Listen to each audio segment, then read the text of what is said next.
உன்னைத்தான் ஆசைகளில் நீராட்டும். எனக்கும் உனக்கும் இருக்கும் நெருக்கம்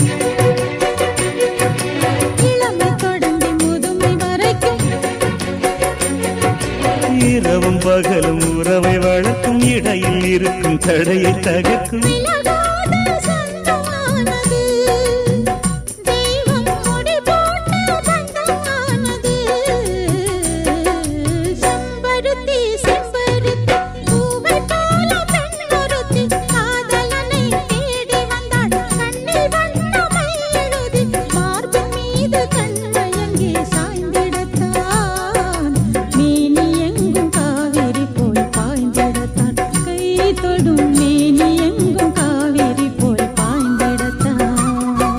செம்பருத்தி செம்பருத்தி பூவை போல பெண்ணொருத்தி.